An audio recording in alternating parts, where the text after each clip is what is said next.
I need to make a statement for the record, because this is MDC, that my husband, who does not have the same last name as me, works for the MDC. So that's all I need, so it's in the record. Yeah. Good job, Scott.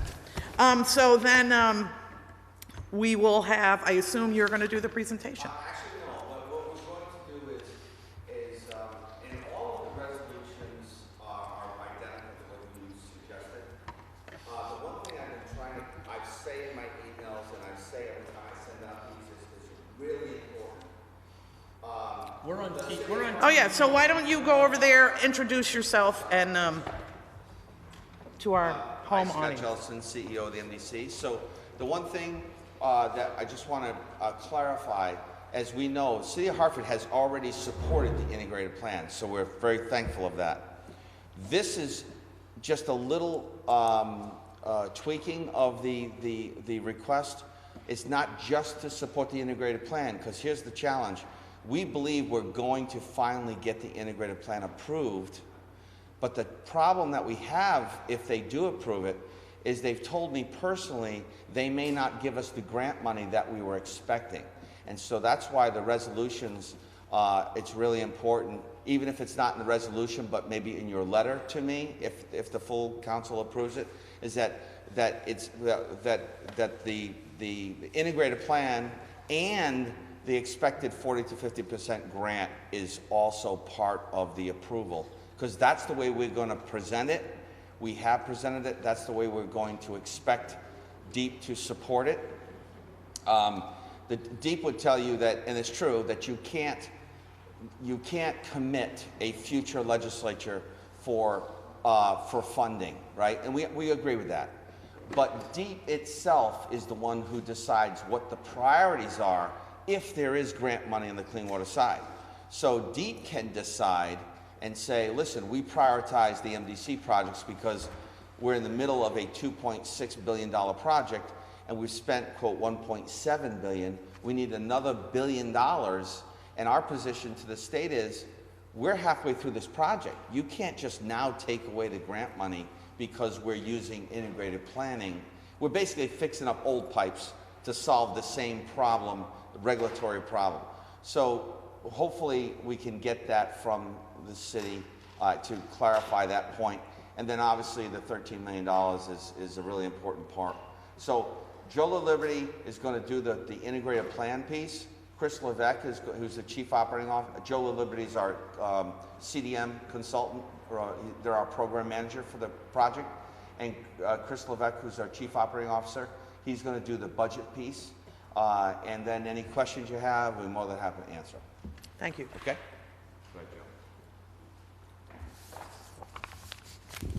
All right, thanks, Scott. Scott pretty much took over the agenda slide here. So on 1 and 2, giving a background on the progress to date in integrated planning, I'm going to move pretty fast because I've already presented that a couple times in this council chambers. And obviously at the end we can ask questions. I want to focus mainly on the financial considerations, which is what Scott was just mentioning about the importance of the grant money and the importance of the integrated plan overall as it relates to doing projects under CIP versus the Clean Water Project charge. And then I'm going to turn it over to Chris Levesque, the MDC CEO. So again, this is Joe LaLiberty with CDM Smith. So progress to date on the Clean Water Project. We've done a lot of sewer rehabilitation. We've actually rehabilitated over 1 million linear feet of sewers throughout the collection system. The majority of those sewers have been located in the towns around Hartford as opposed to Hartford itself. It's been, predominantly in West Hartford, Newington, a decent amount of Weathersfield and Windsor would be where the majority of it was done. We'll talk a little bit more about the Hartford's needs in a little bit.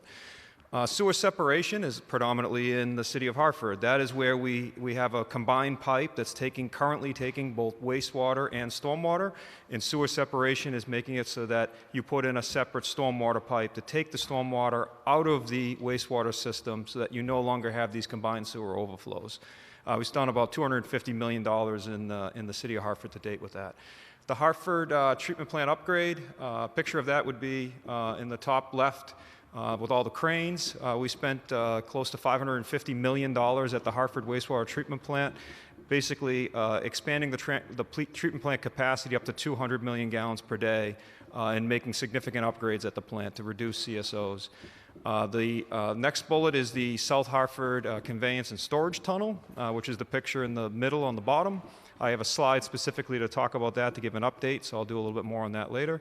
And then green infrastructure, the picture on the bottom right, what's pictured there is the Hartford Green Capitals project, where we did a number of green infrastructure projects around the Capitol building. We also just recently finished the 555 Main Street greening. You might have noticed, across the street, you might have noticed on both sides of the building now, both on Main Street and on Wells Street on the side, we have green infrastructure.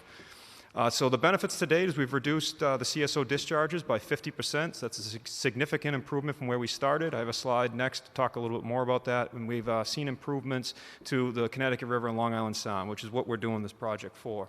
So this gets in a little more detail on the reduction of CSOs. So before we started this project, we had a billion gallons of combined sewer overflows that would discharge the receiving water bodies throughout the city of Hartford during a typical year.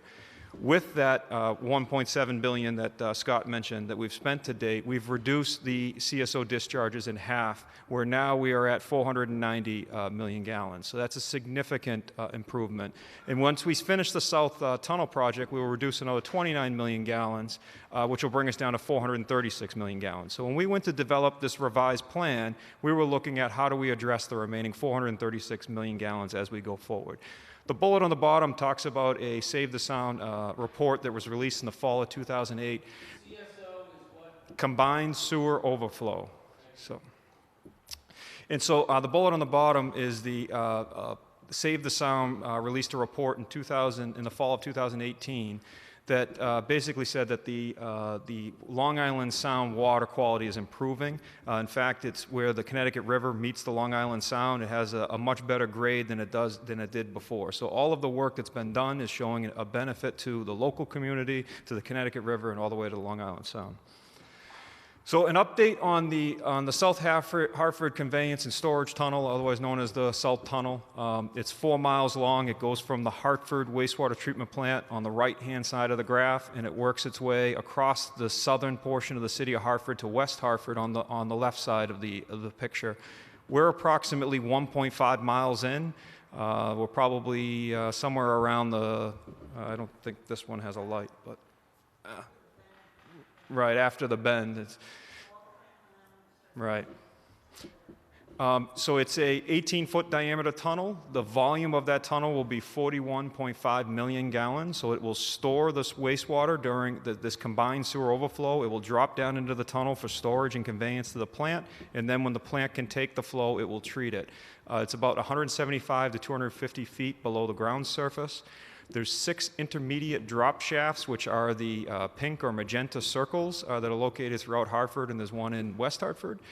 There's 4 consolidation conduits, which are the red lines. So the 2 red lines that are shown on the left-hand side of the graph, the picture, those are what we consider Contract 5, which that contract has just been awarded to Empire Paving, and they should be starting construction within the next couple weeks or at least a month or so. And then the 2 red lines that are on the right-hand side that are circled, that is what we consider Contract 4. The bid opening for that project is tomorrow. We hope to get good bids, and that should go into construction as well. Next, we have the deep pump station at the Hartford Wastewater Treatment Plant, which is located on the black circle on the right-hand side of the picture. That pump station will take the flow from the tunnel and pump it up. That's down 175 feet. It'll pump it up for treatment at the plant. That project is scheduled to be bid later this year. And construction's underway on the South Tunnel, as I mentioned. So integrated planning, why integrated planning? You're all aware of the failures, the major sewer failures that have happened in the city over the last several years. The 2 pictured are Capon Street, which actually failed twice. So that was an actual road collapse. And then Homestead Avenue, which also collapsed, was a major repair. Overall, in 2017, we did $3.5 million worth of emergency repairs, and you see to last year it keeps ramping up to $8.6 million. And in 2020, the budget is $6 million, and what it's based on how much is actually needed for emergency repairs and where the sewers fail. So one of the things that we're looking to do is to get out in front of this, and rather than repairing the sewers after they fail, to repair them before they fail, which is part of the integrated plan. And we've identified $450 million worth of repairs throughout the sewer shed that's needed. So specifically to Hartford, as related to that $450 million worth of repair, we have televised inspected all of the sewers within Hartford, and when you see on the map, that's the city of Hartford on the right-hand side, is all the yellow and red pipes are the major interceptors that need rehabilitation or repair. So these interceptors are over 100 years old. They've certainly served us well. Some of them date back to the 1850s, believe it or not. And so it's time, it's time to address these and to line these, as Scott was mentioning, as part of our proposed integrated plan, and it will address the immediate structural defects before they fail. So how did we do this? We had a three-pronged approach. There was 3 reports as part of this integrated plan. Those are the 3 blue rectangles, where volume 1 was the needs assessment, volume 2 was the combined sewer overflow long-term control plan update, and volume 3 on the right-hand side was the actual integrated plan that took both of those volumes and put them into, ranked them and prioritized them. So what went into volume 1 along the top with the buckets is all of the repairs that would be needed to the wastewater system, as well as drinking water. So it's all of the collection system, the pump station, the wastewater treatment plants. It included stormwater infrastructure, operation and maintenance. All of that that needs to be done by the Hartford MDC was brought into volume 1, that is what needs to be done independent of the combined sewer overflow problem. What was in volume 2 on the bottom is all of what we needed to address as part of the combined sewer overflow initiative, which was to eliminate CSOs to the north branch of the Park River, as well as Weathersfield Cove, and to address all other CSOs throughout the city of Hartford to a 1-year storm. And we looked at a myriad of alternatives. What we looked for in the middle there, the green rectangle, the infrastructure improvements, as Scott was mentioning, what we looked for is improvements that would address both a need and a CSO reduction. Things like sewer rehabilitation or sewer separation, where we could incorporate rehabilitation in the same contract.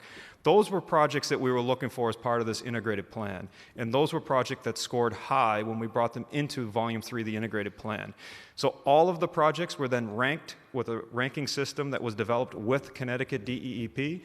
We then used that to develop our 40-year schedule, and we used that to do our affordability analysis for the project, which is an EPA process to determine how much you can actually do given the program that you have. And the end result was the 40-year program that we had recommended. So for the city of Hartford specifically, this actually shows all of the towns, but I'm only going to focus in on Hartford, which is the third one down. There's 217 miles of sewer. I had mentioned earlier that, to date, we haven't done a lot of sewer rehabilitation in the city. We actually have only done about 5% of the sewer for rehabilitation to take the old pipe and make it function as if it's a new pipe.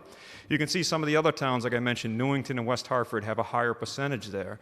Going forward in our recommended plan, Hartford, we're recommending that 67% of the sewer system within the city of Hartford gets rehabilitated over the next 25 years through this integrated plan, which will mean through our process of what we started from 2005 to when we do this rehabilitation, 72% of the system in Hartford would be functioning as a new sewer pipe.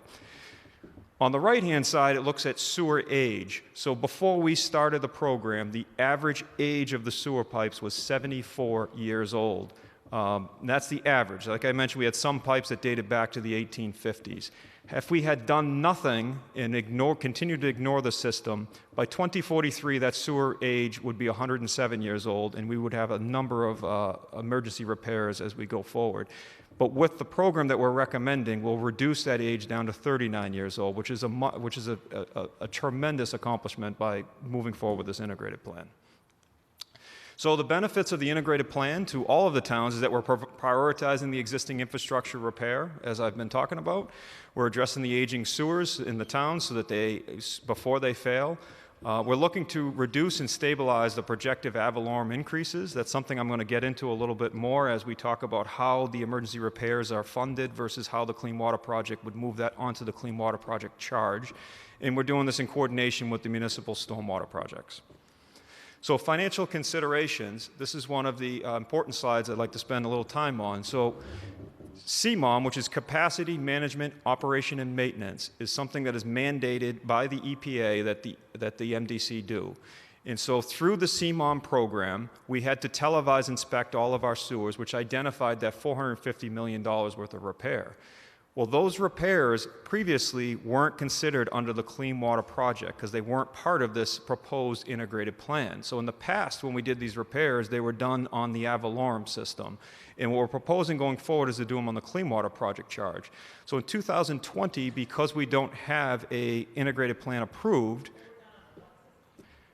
the ad valorem system, which is the tax to all of the 8 towns, and then the tax gets dispersed onto the residential and commercial businesses.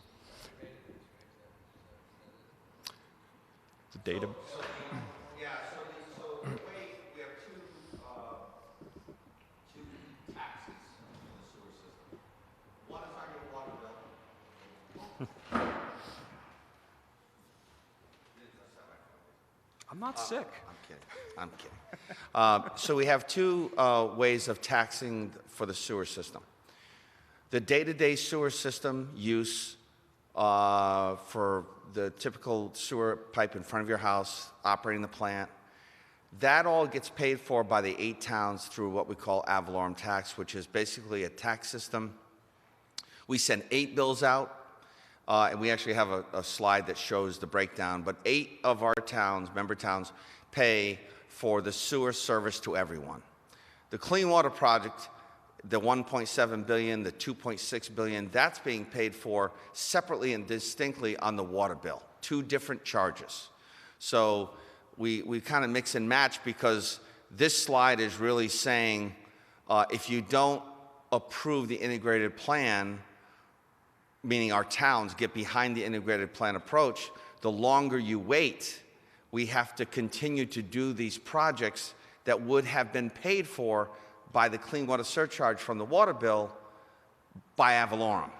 So, and we had some towns, West Hartford was one of them, that was reluctant. You guys gave us your approval back in January of 2019, but we had a couple of towns that had yet to give us, until recently, support for the integrated plan. So this slide is saying, listen, if you get on board and support integrated planning, here's projects you're going to have to pay for that you wouldn't have normally paid for under your ad valorem. It would have been through the Clean Water Project.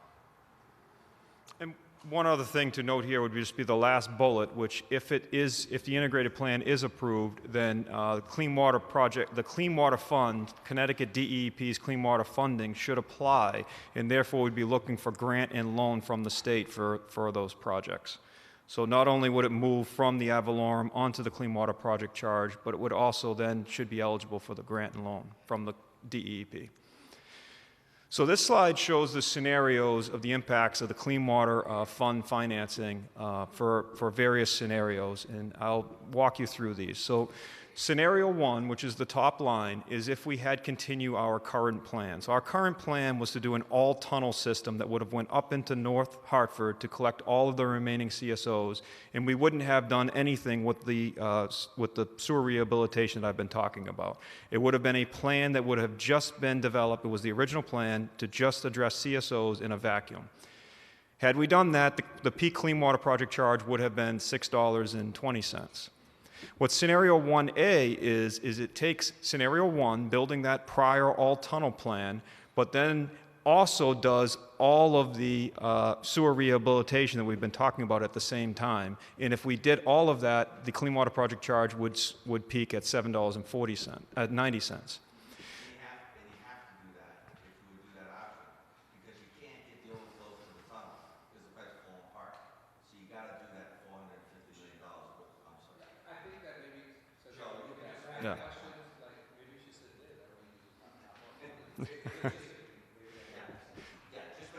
So what Scott's mentioning is that if we don't do the sewer rehabilitation, it's going to continue to fail, and it means that the sewer in those pipes won't make it to the tunnel system because it would have failed and overflowed to the streams anyway. So we need to do the sewer rehabilitation.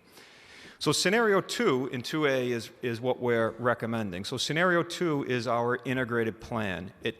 We still have a downtown tunnel that's for the downtown area, but the northern portion of Hartford, we would be going and doing sewer separation, and we would be doing all of this sewer rehabilitation through the project.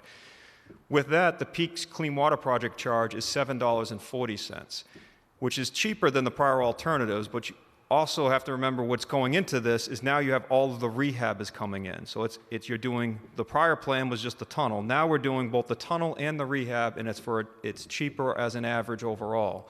What scenario 2A is if all of the rehabilitation was eligible for 50% grant from the state. So now you see what the savings would be what Scott's been talking about, what the savings would be to each resident and businesses if in fact we got the grants that we are expecting. So it would drop to $7.10.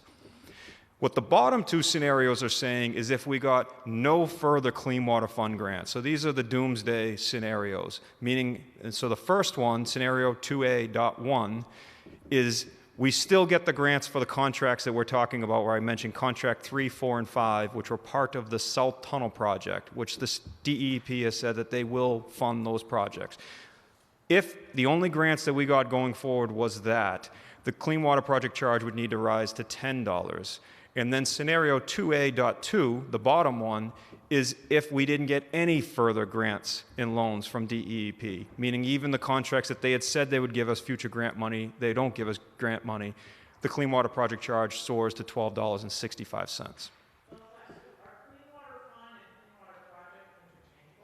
So Clean Water Fund is DEP's clean water funding for its other projects than combined sewer overflows, but that is their funding source, of which it includes 50% grant for CSO projects and 50% loan. The Clean Water Project is the MDC's name for the project that they're doing in order to address their combined sewer overflow issues. Joe, if I can just say, so we're not so much worried anymore, like I said earlier, about the integrated plan getting approved because we've got a lot of things going for us. We've got the towns all behind us, which is great. We've got EPA behind us because EPA, we're regulated by EPA Region 1 in Boston, but headquarters EPA, Congress passed a law in January of 19 that says you will consider integrated planning as part of your Clean Water Act. So DEEP has to consider the integrated plan. So we're good there. Now it comes down to grants and loans.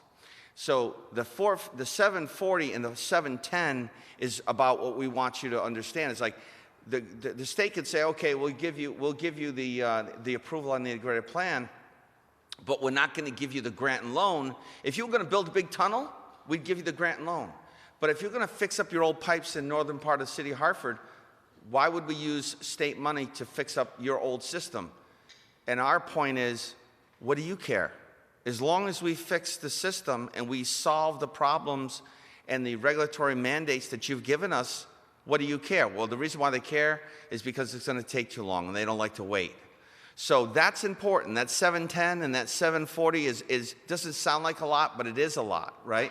And the $10 and the $12.65, that's what we call, our governor has quoted, debt diet. So that's what could happen. DEEP might have no control over the grant and loan portion. And if we have to do these projects without grant money from the state of Connecticut because the state of Connecticut's on a debt diet, those are the numbers we're looking at, or even higher. So when we go to referendum, let me back up. When we go and say to DEEP, thank you very much for approving the integrated plan, but we expect you, the state of Connecticut, DEEP, to commit to $7.10, meaning commit to prioritizing the grant and loan, or we're not going forward with the referendum. We're not going to go forward with a referendum unless the state puts some, skin in the game in terms of that next $1 billion. Because here's what will happen. We'll get the integrated plan approved.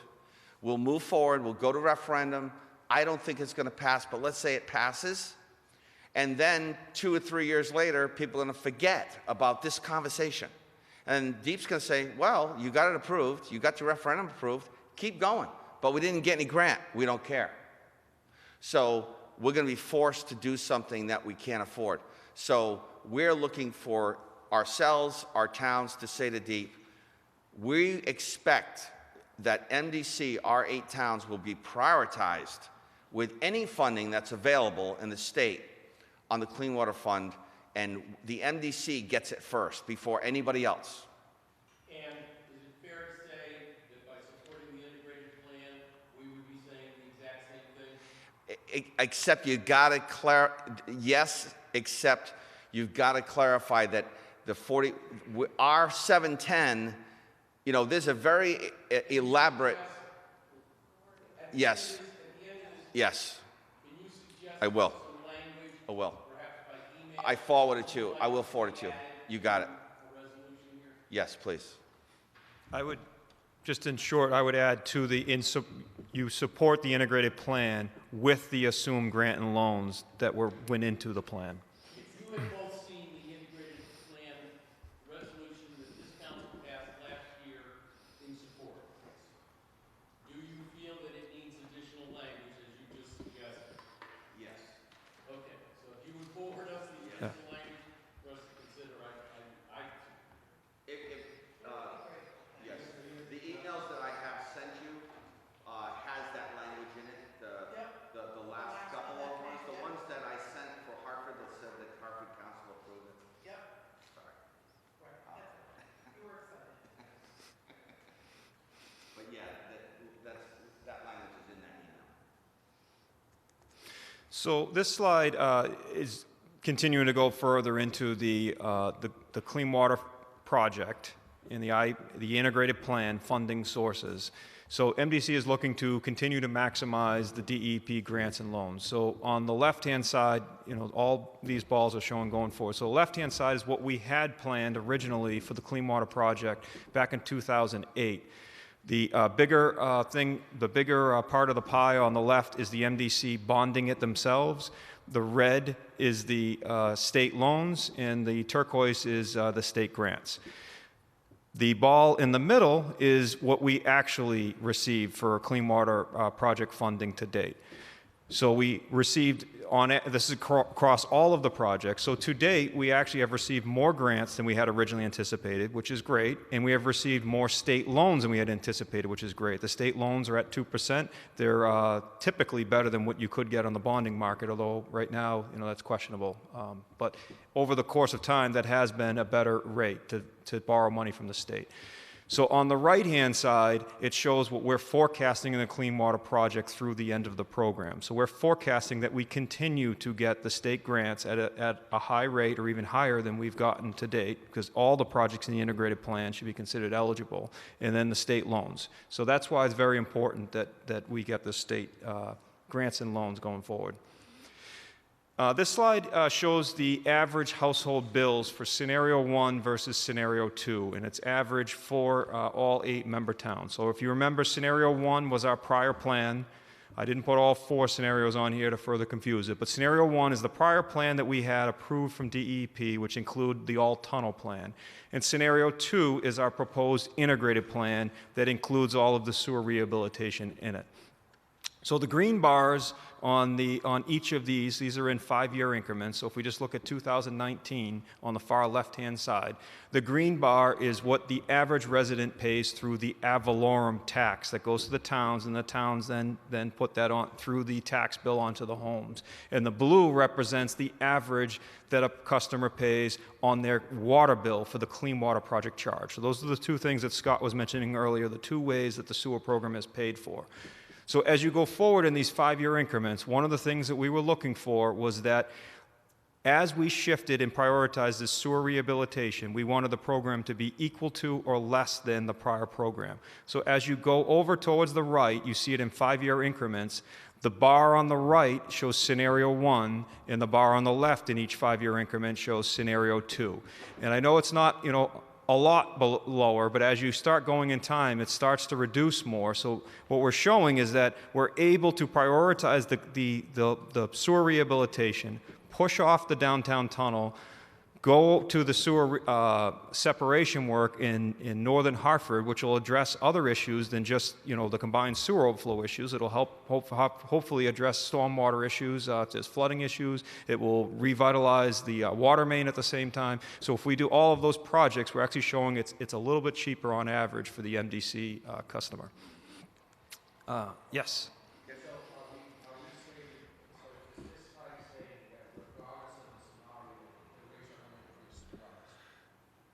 Yes. Yeah, Yes. yeah. So the differentiation between scenario 1 and scenario 2, and regardless of whatever year, 5-year segment, that's the difference of the support that you would get. So my bill, for example, in 2040 would be 1216. Under the idea, scenario 1 is the idea. Scenario 2 is our recommended plan. Yeah. So so if you're in 2040, if you see scenario 1 is 1216 and scenario 2 is 1048, and you start to see that we've shifted, you'll notice that the ad valorem is not, the green bar is because we're shifting those projects that would have been funded through the ad valorem tax system onto the clean water project charge, which is the water bill.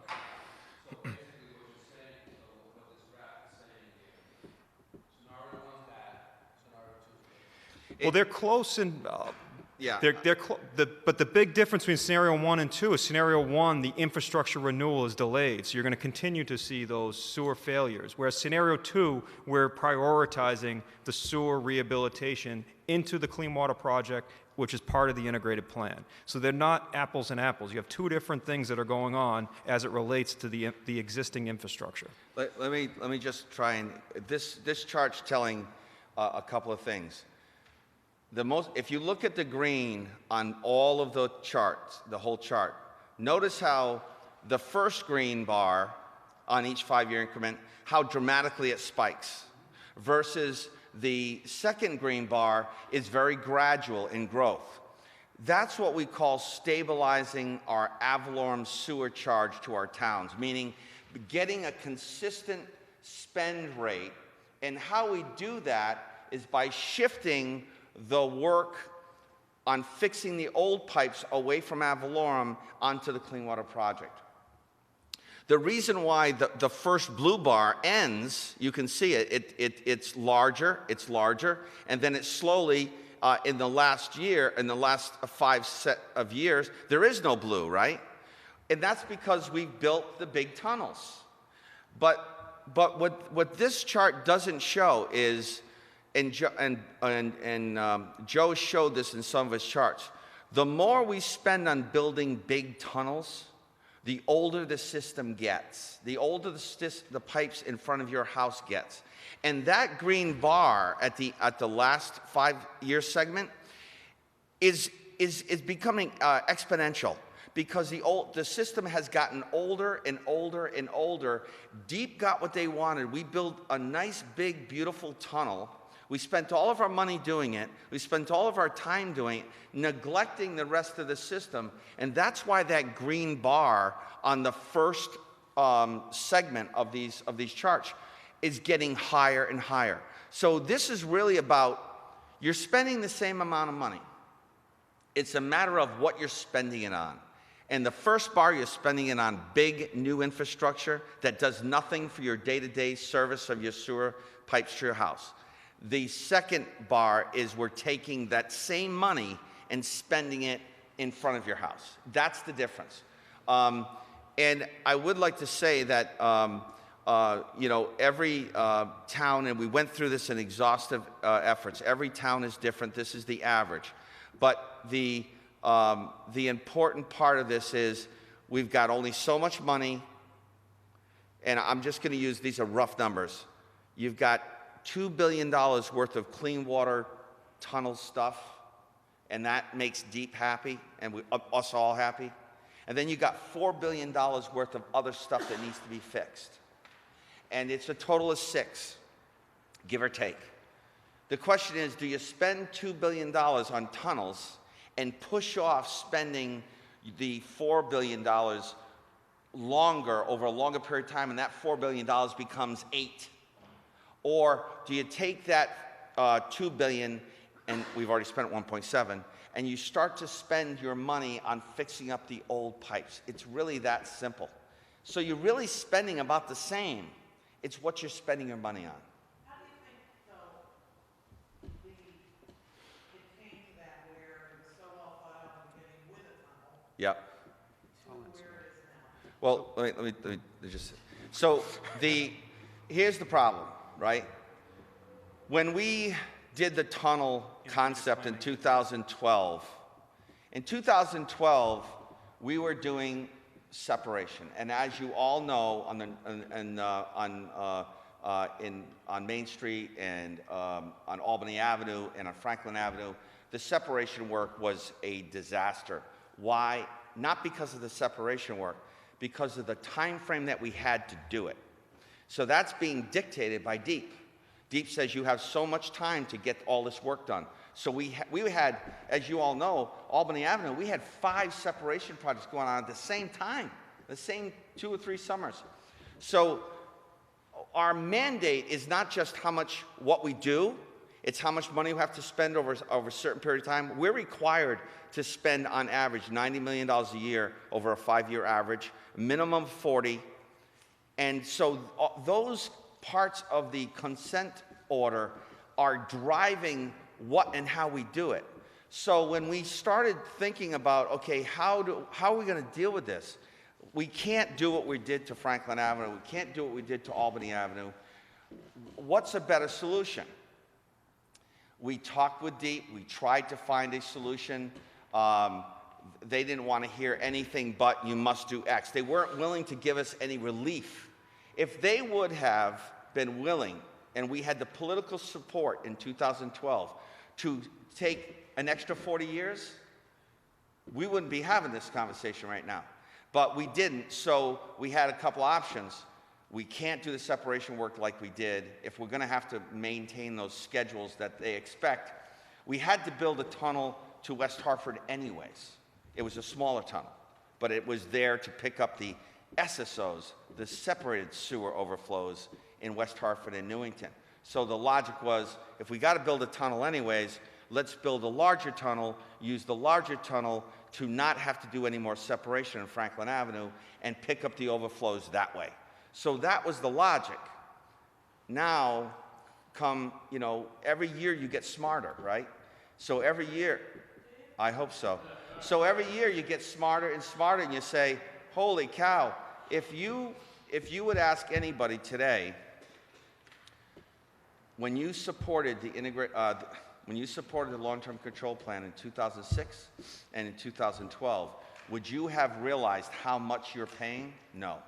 So things happen, things change, dynamics change. We're trying to now deal with affordability, the reality of the circumstances, and so we're saying, listen, and the other important thing was we didn't have the political support, I mentioned that, but it was specifically on the Wethersfield Cove. There was no ifs, ands, or buts about changing anything, timelines, you name it, for the Wethersfield Cove. So we have a different environment, political environment, financial environment, and we're saying there's a better way to do this. As Joe mentioned, the $450 million of repair work that we need to do, we found that by doing our job. Every day we're TVing the sewer, we're cleaning the system, we're investigating, so we start finding more and more things to do. So it's just a different time, and we're 5-6 years smarter than we were in 2012.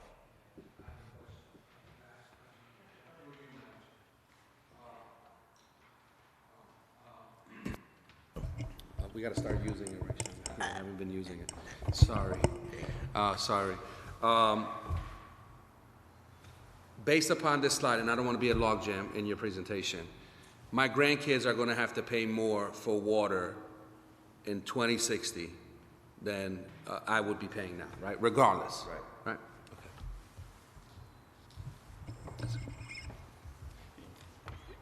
Okay. Yes. So What's interesting is in 26, like your people are paying that amount for their cell phone bill or their cable bill today. And that's in 2060. That's yearly. Yeah. Right. So this is without inflation. We're looking 2060, your total water bill that is going to be 3 times what it is today, approximately. $500 to $1,500. That's what we're projecting. Okay. 2060 shows a total green line in scenario 1 because there's no more clean water project. Right. But it's not, there is still a blue. So what this says to me is this is because the clean water project isn't finished. So I take it that this graph really goes out another bunch of years, and the reason this is getting less expensive is because we're spreading the cost out over far more years. I take it you have some graph that actually continues here to a point where the blue does disappear in scenario 2. It's forever. It's forever. It's forever. You've got, think about this. You've got 1,500 miles of water main, and you've got 1,200 miles of sewer, right? Now, what we're trying to say is that we have to spend X amount of money every year just to maintain the system. We were doing 1.5 miles of water main a year. 1,500 miles divided by 1.5 miles is how many years? 1,000. 1,000 years. The system's already 150 years old. Do we think that the system's going to wait for us to fix it in 1,000 years? No. So the answer is we went to 8 miles, we're going to do 10 miles. We're still going to, with 10 miles, we're going to be 150 years. So the system's 150 years old. It's going to be 150 years from now when the system's upgraded. The point is, we have waited too long at the MDC to start fixing the system. So we're in a situation where we'll never catch up. Every year that goes by, that chart that Joe showed with the average age, every year the system's getting older and older and older. And so every year, the system might be average age 65 this year. Next year, it's going to be 66. It's going to be a continuous evolution of investing in your infrastructure. Through you, Madam Chair, I have a question. So, regarding your scale and the age, are you using, is it safe to say that the age is like human years, from dog years to human years? Yeah, is it water years?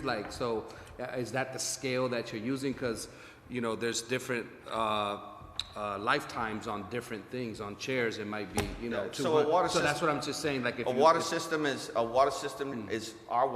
150 years old. The plant at West Hartford filter.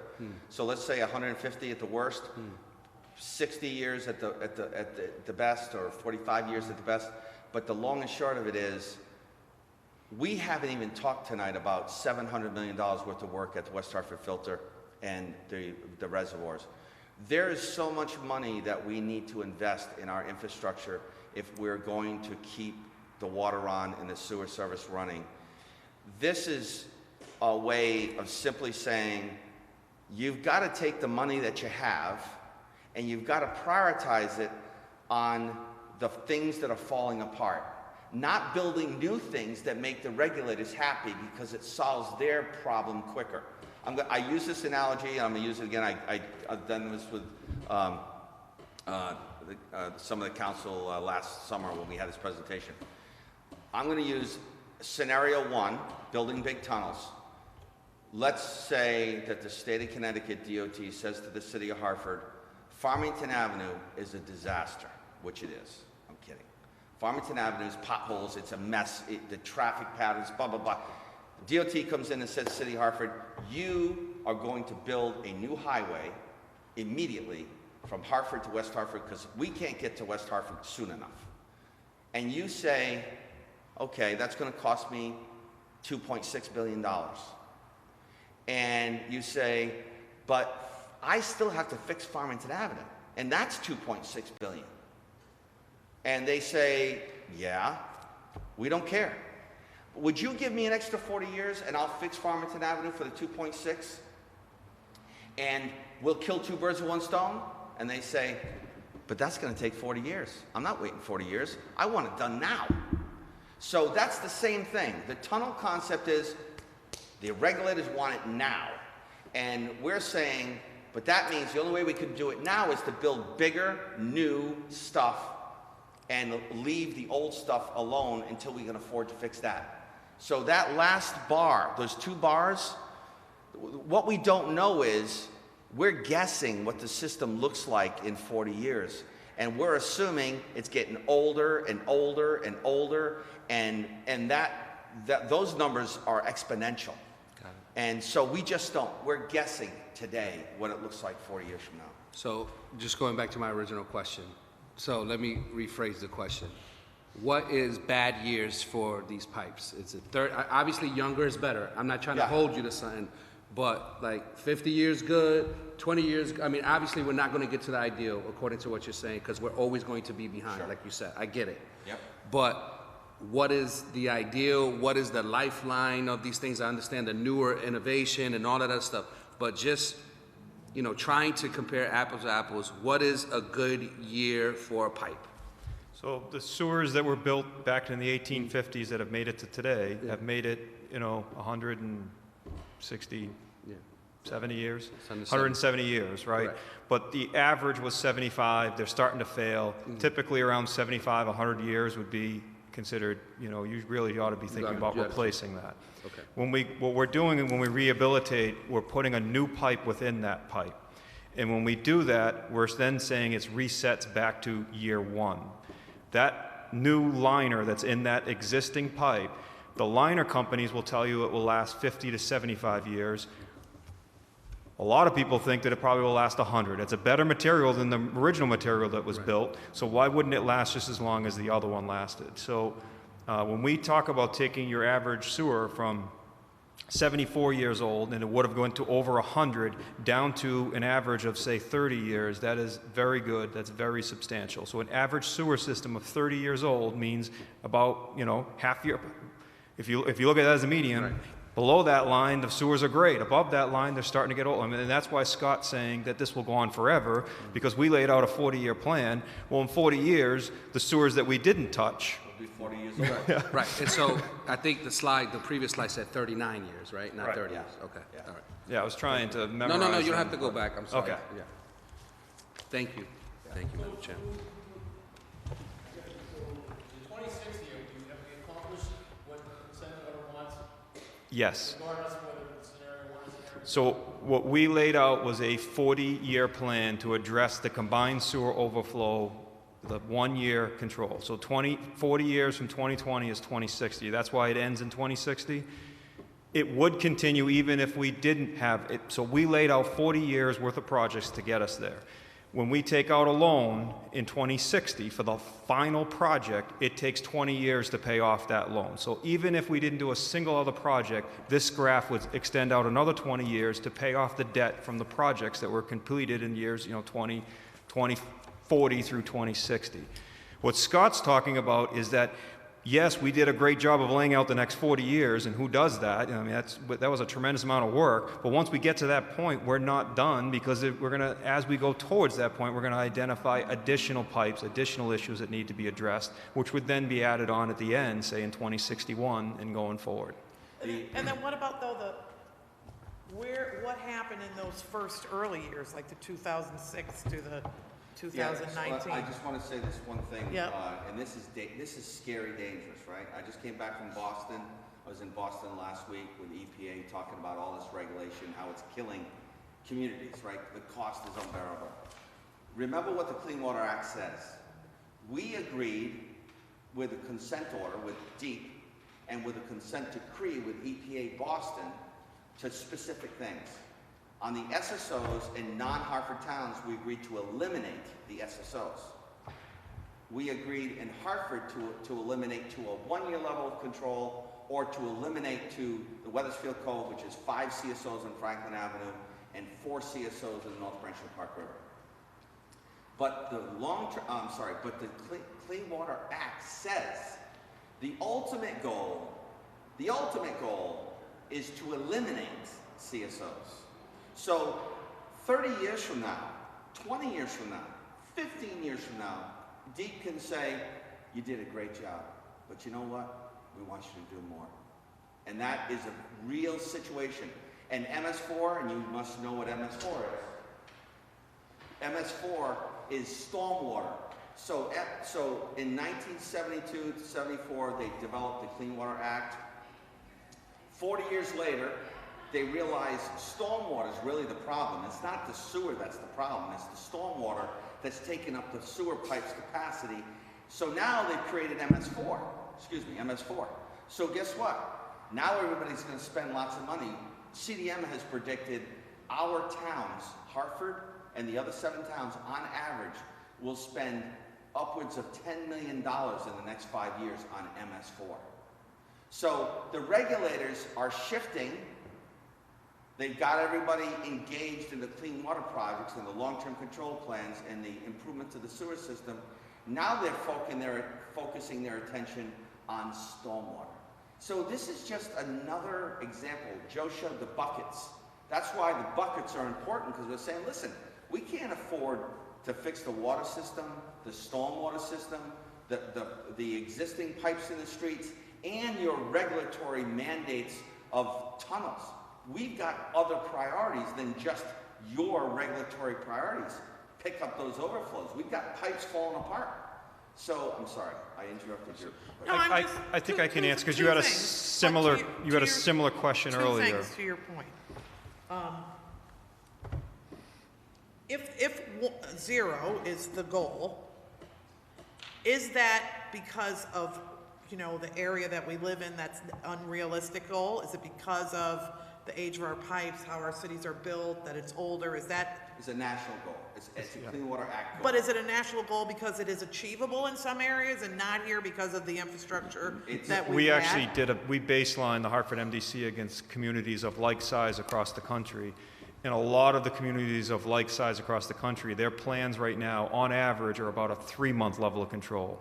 So what the 1-year level of control that the Hartford MDC would be going to is actually will be above the average of what a lot of the cities are, and that's because DEP required that. With that said, there are some communities that are required to go above a 1-year level of control already to a 2-year or complete elimination. So there is a full spectrum of communities that have done varying levels of complete elimination to, lower level of control. But no one in New England, and I again, I was just in Boston, and I've said this publicly before. The city of Boston is its own, it's just like Hartford, except they own the pipes in the street. They own the sewer pipes and the water pipes in the street. So city of Boston is serves about 600,000 people. We serve about 400,000. The city of Boston only spent $500 million on their clean water project. What they confuse it with is MWRA. MWRA is at Deer Island. They own the water supply, and they own the sewer plant. And they wholesale that service to 60 communities, including Boston. They have only spent $900 million on their clean water project. The MDC, our little old Hartford, and I said this in Boston, we've already spent $1.7 billion, and we got to spend another $1 billion. So our state of Connecticut, which is a regulated authority by the EPA, a delegated state, is out of control. If Boston has only spent combined $500 million and $900 million in Deer Island, which serves 60 communities, and we've already spent 1.7, the state of Connecticut deep is out of control. And we need your help. There's no other way but having our town stand up and say, enough is enough. So we'll help. But back to, so if we start, certainly first referendum, 2006, what about those years prior to that? I mean, we're starting here with 2019. Why do we not include those years?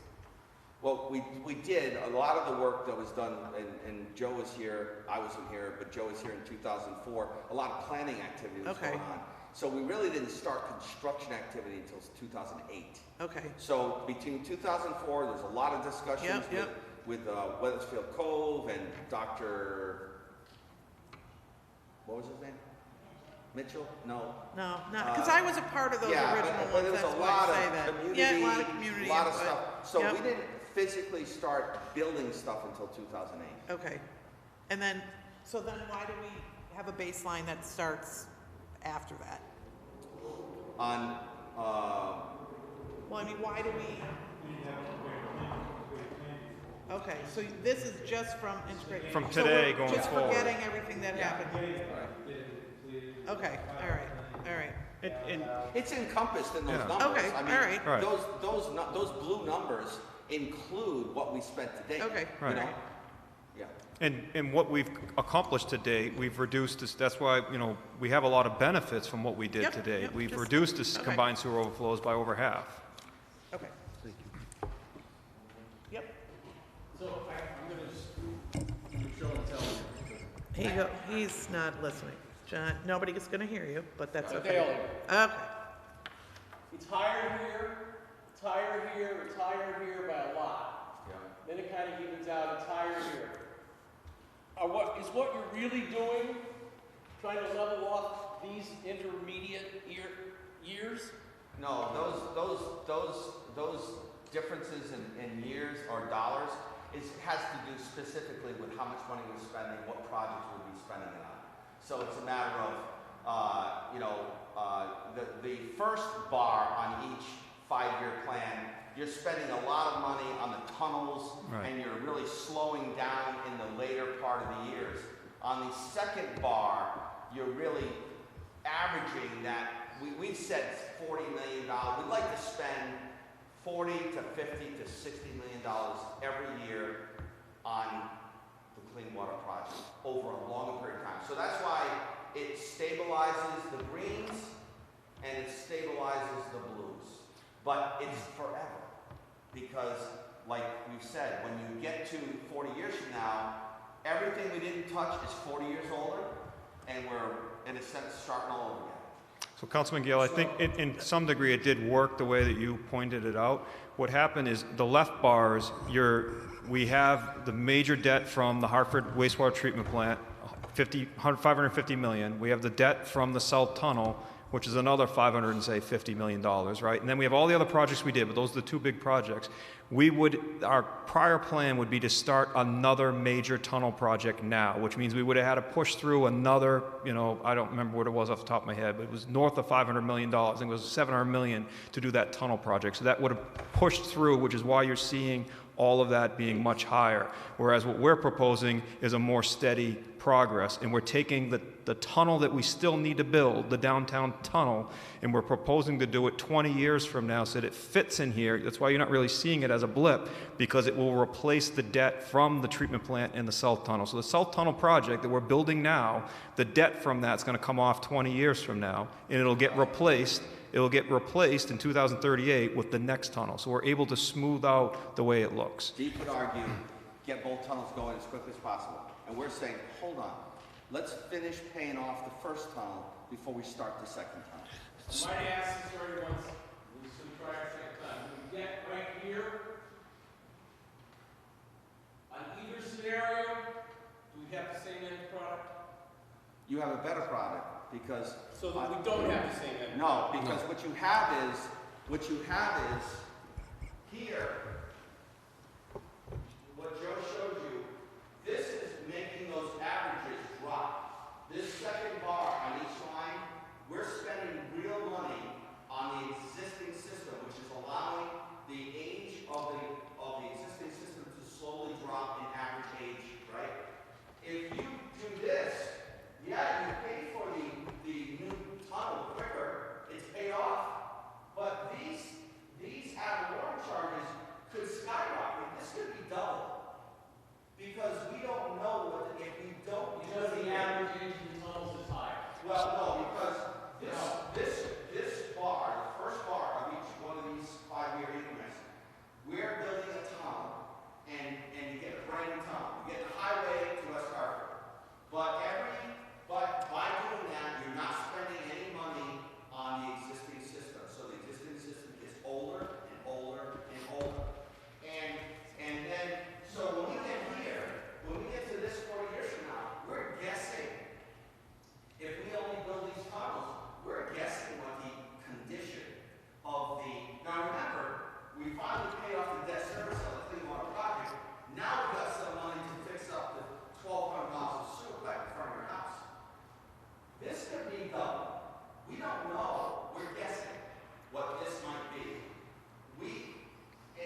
Yes. Councilman, if what you were getting at was, do they both achieve the requirements of the consent order as it relates to addressing CSOs? Yes, both projects will address what is required by the consent order to address CSOs.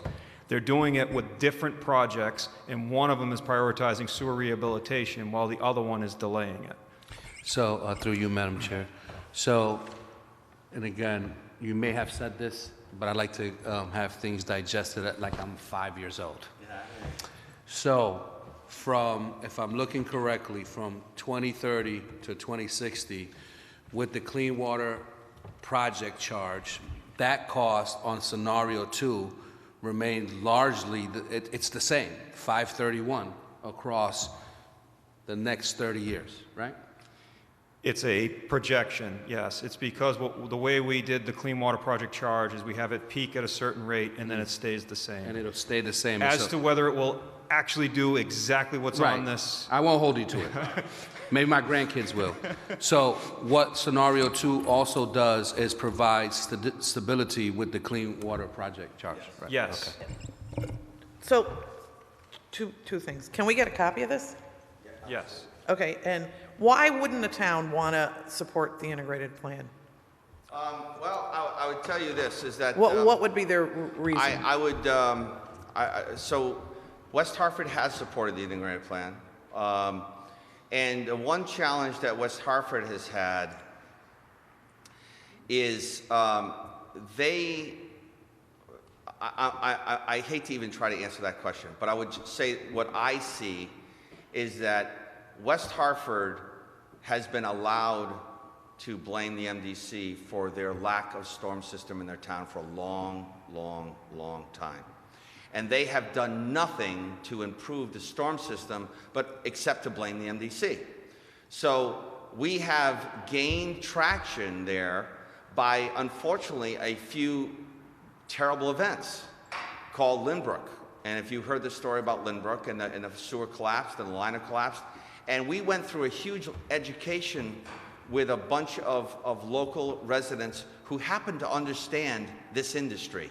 And the tide turned with that project alone, that people started to realize, if I had a storm pipe in front of my house and I could dump this stormwater into the storm system that should be owned by the town, then I wouldn't have to dump it into the sewer pipe, which isn't big enough. And therefore, that event really turned the tables with West Hartford. But they were basically just saying, it's not our problem. And now think about this, and I say this before, and I've said it in front of West Hartford, so I'm not, speaking out of turn here.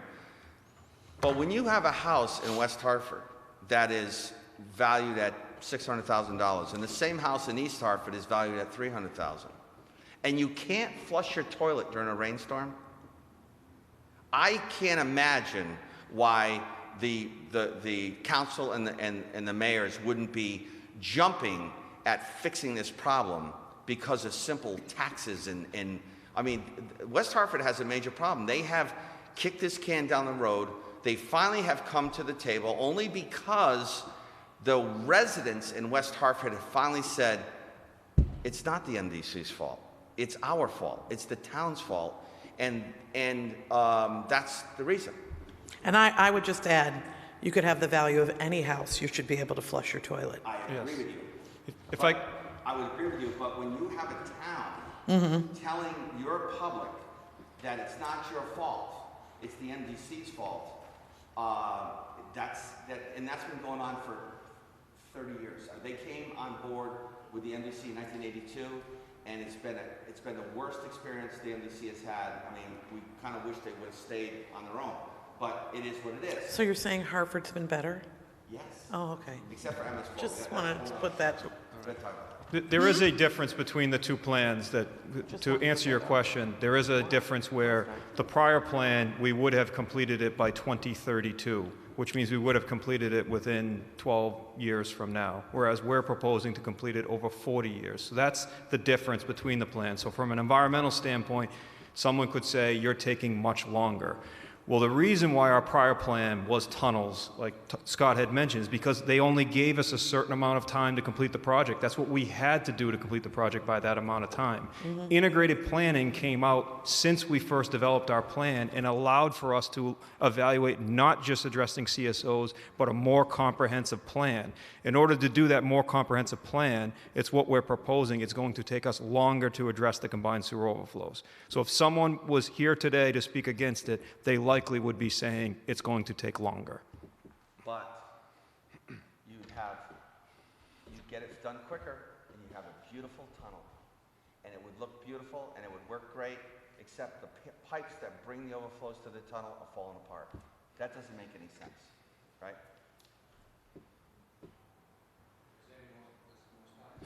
No, The next ones, I turn it over to Chris Levesque so now. Chris, we weren't sure what you guys wanted to talk about, so we can stop here, or we can.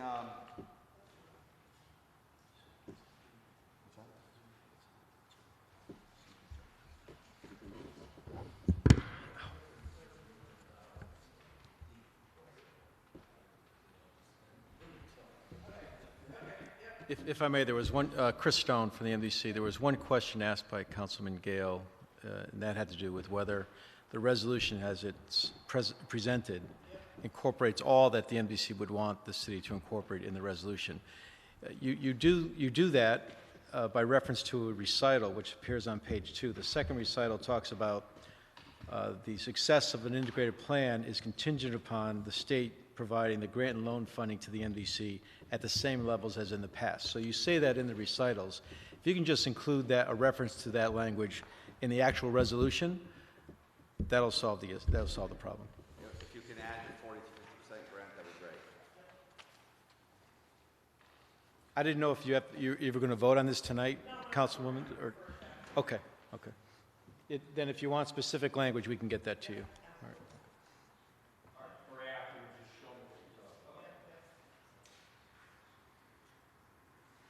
So we have. Oh, I'm sorry.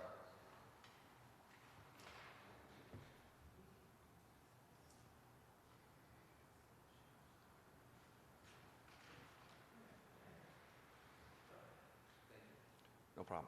So, do you want to go through the other slides, or? How many more we got? We got a lot. 5. No, we only have 5. But it's really to. I think we previously supported the integrated. Right. So this has been a re-education Sure. for me, a new education for a couple Yeah. new council members, and we certainly appreciate it. But we have already supported it. Yeah. What we added in this resolution was supporting you in trying to get some more money from DEEP Right.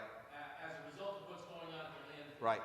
So maybe we could just spend 5 minutes, Sure. 10 minutes talking Yeah. about Yeah, go ahead, the Chris. 13 million that you're looking Yep. to Perfect. recover. Yep. Absolutely. Thank you. Chris Levesque with the MDC, Chief Operating Officer. We'll jump right through the slides here and get to the one that refers to our ad valorem and the collection of the $13 million that would be due at the end of 2020 from Connecticut Deep for the landfill discharges. So there's a couple questions as far as ad valorem. It's basically the sewer tax that's passed on to the municipalities for our services. So basically our overall sewer operating budget on an annual basis right now is about $98 million. So about half of that is paid through ad valorem and the others through operating revenue, non-operating revenue that we receive from the plants, those type of things, developer projects that make up the difference. But of the 48 million, this is how the ad valorem is shared through the towns, and we can get in if you have questions, specific questions on actually how it's calculated. It's based on the average of the last 3 years on the grand list, and then basically averaged across all 8-member towns. And it changes every year based on the running 3-year average. So what we did here, we basically provided a percentage from the 2020 budget by town. So in Hartford, it's about 25%. So over a quarter of the ad valorem is paid through by Hartford taxes, and that equates to $13 million a year. Now, of that, we would take those same percentages. So if we receive the $13 million payment from Connecticut Deep this year, we would expect that $3.3 million would come out of the City of Hartford's ad valorem payment for 2021. So assuming that the numbers are approximately the same for going into 2021, the ad valorem decrease or equivalent on the 2020 is 9.7. So the City of Hartford will be paying $13 million this year, and with the deep payment, that payment could have been knocked down to $9,743,000. So it's pretty significant benefit to the City of Hartford by receiving that payment. And then going forward, we would be expecting, based on their average annual discharge to our sewer system, would be an additional $2 million. So that's moving forward incremental savings to the City of Hartford of $500,000 every year off of ad valorem. So that would be about $500,000 that you would save out of your operating budget annually. They will be discharging forever. Yeah, Buzz Lightyear. Speak to why the state owes this money. I mean, the math is pretty clear. We all would love to see our ad valorem go down, but what's the rationale for us,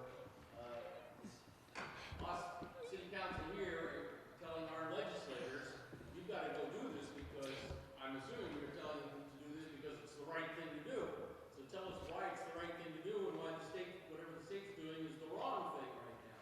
Sure. So with our clean water project, it is to eliminate the combined sewer overflows in those two areas, as well as eliminate to the one-year storm for the rest of the other Hartford area overflow. So with that being said, typically all we want is domestic sewage in our sewer system, okay? So on a dry day, we have zero overflows throughout the city, all our other member towns, zero overflows. But when it rains, that's water that should not be in a sanitary sewer, including groundwater is one of them too. So what we do not want that water in our system. So I believe in 2016, we instituted the rate for 2007. 2007, sorry. Yeah. Yeah, so I highlighted this in my email, the first email I sent out in January 21st. Yeah, right. Okay, perfect. So the history of the landfill. In 1998, the permit was issued to CRRA for the landfill, and the MDC agreed to allow this leachate contaminated groundwater to be discharged to our sewer system. That's fact.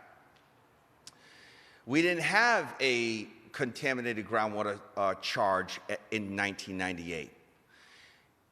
In 2005 and 6, the state of Connecticut and EPA fined you, $800,000, $400,000 each, and said, you need to fix up your sewer system. Here's a consent order, here's a consent decree. So the MDC said, okay, we don't want our consent order. Consent decree says you must get the stormwater and groundwater that isn't supposed to be there out of the sewer system. That's what the whole Clean Water Project is, right? So we got fined $800,000. We've got all this illegal, illicit discharges to our sewer system that we don't want.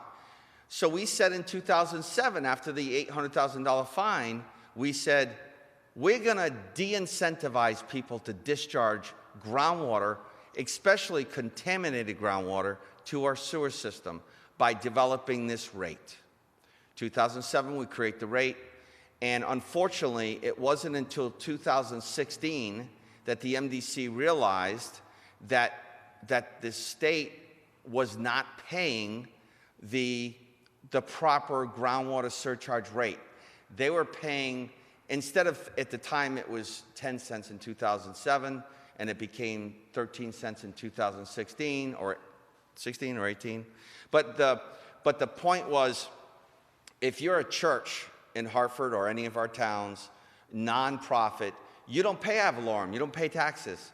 So we have a rate structure that is created similar to the water rate that is to compensate the MDC for the church or for a nonprofit organization to pay us for the services of providing them sewer because we're not getting any taxes from them through the town. So unfortunately, the MDC was charging the state, because they are a nonprofit, we were charging them the sewer user charge for not only the sewer that they discharge by flushing the toilet, but also for the contaminated groundwater. So in 2016, we realized this. We made it aware. I made DEEP aware in July of 16 and said, sorry, but now we have to start charging the rate. We're not going to go back to 2007. That was our fault. But we're moving forward in 2016. We're going to start to charge you what we should have been charging you. And that's when we got into our legal debate with DEEP. And they basically said, one, we don't have the money, and two, we're different because we're the state, and three, you just arbitrarily changed the rate on us. And the answer was, no, we didn't. We were charging you the wrong rate. So this rate, the important part of this rate, if you have a contaminated site, whether it's a gas station or a manufacturing plant, and DEEP says to you, you need to clean that up. Well, the gas station or the manufacturing plant, if there's a sewer nearby, they can ask our permission. We call ourselves the POTW, Publicly Owned Treatment Works. That's a definition by national standards, and that's on the permit issued by DEEP. It says the POTW, if they choose, can allow you to discharge this to the sewer system, if we agree. So in that circumstance, on all these permits that are issued by the state of Connecticut DEEP, we get paid this 13 cents. If they don't want to pay the 13 cents, we say, sorry, you've got to truck it and take it somewhere else. And if they truck it down to the treatment plant here in South Meadows, they pay 13 cents. If they truck it to Mattabasset in Middletown, they pay 13 cents, whatever the number is. It's a standard rate within the industry. The state of Connecticut has issued the permit for this property to CRA, then to the city of Hartford, now to themselves, because now they operate the landfill. And they should have given us the right, under their permit, where it says POTW, it's us, we should have the right to sign that and say, we'll take that. The state of Connecticut said, we're not talking with you. You're going to take it. We're different with the state.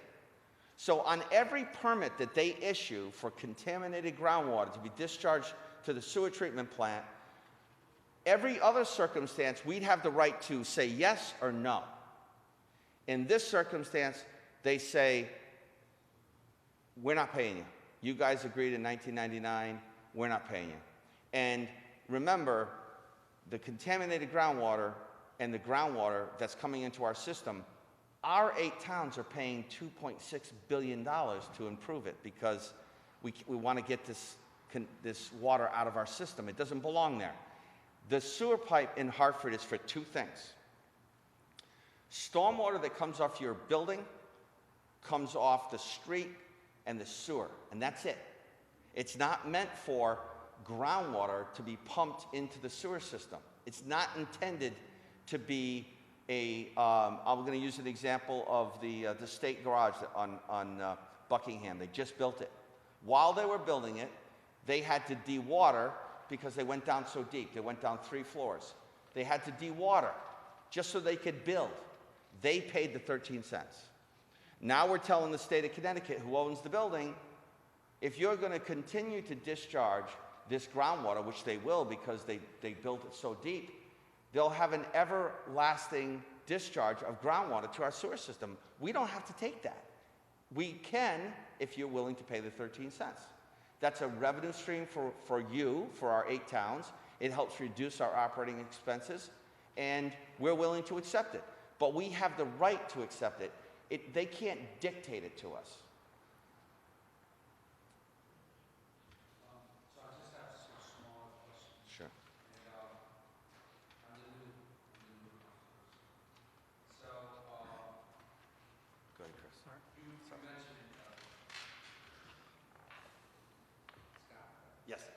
So you mentioned, Scott, that a while ago during your presentation, and thank you for being so detailed, but you mentioned a scenario or a situation where you said DEEP is saying, you know what, let the stuff collapse in the north end. And my question to you is was that through an email? Was that you informing that? Was that something that was publicly said? I just want to just get clarity on that. Or was that you kind of, you know, coming up with this scenario and what it's saying to the north end community of Hartford? So I'm not sure I said that. What I said was this. I said DEEP is out of control. They're over-regulating us. And I use this example. Sure.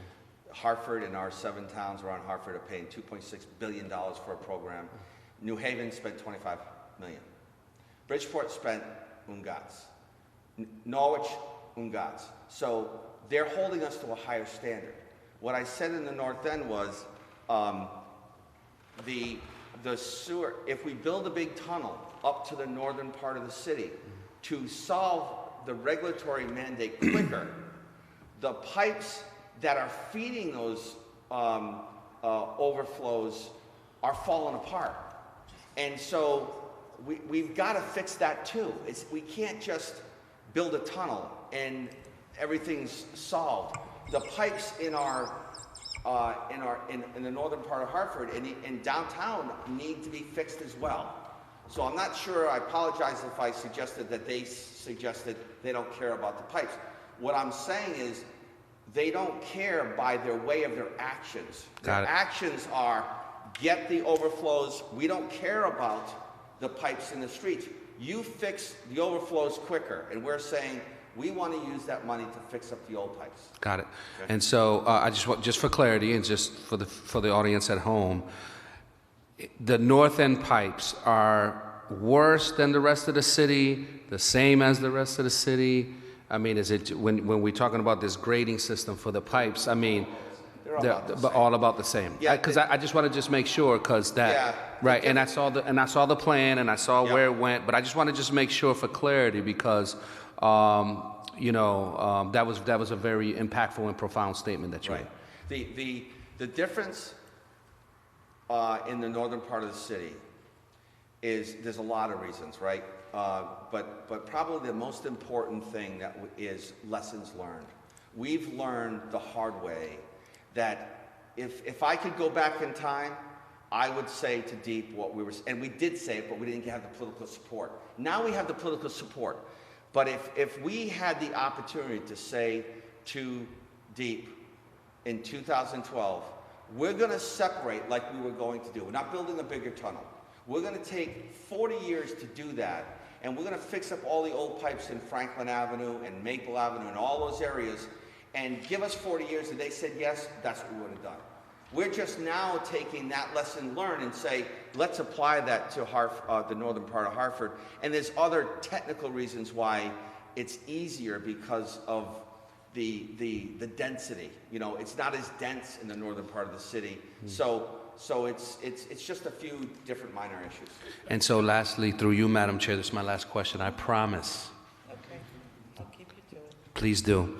So in terms of the work and the construction that's being done on all these projects, Right. is it safe to say that we're adhering to Hartford standards in terms of minority construction, you know, employment, and all that stuff? Not trying to be minimizing in terms of that, because that's important, but in terms of all these projects and making sure that, you know, we're adhering to the labor practices that have been established by, I guess, a resolution that was done years ago, and making So- sure that we have diversity, Yeah. women, you know, those Yeah, kinds of things. so we obviously follow the state guidelines as well as you. So as you know, the city of Hartford has different standards if you're doing work in the city of Hartford, right?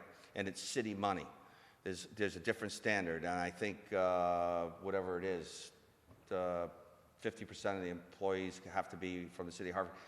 So we can't do that with federal money, right, or state money. We have to comply with the state standards. We are complying with state standards. We're exceeding the state standards in terms of minority and small business. And our procurement groups are doing a great job making sure that happens. So we are complying with the state. Complying with the state, complying with the feds. Correct. How close are you to Hartford's compliance standards? 70%, 50%?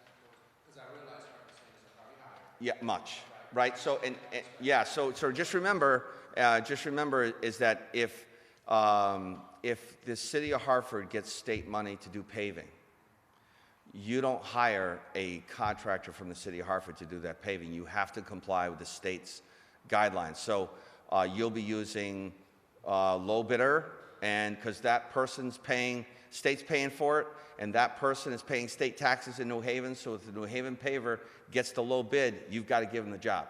We're in the same circumstance. Yep.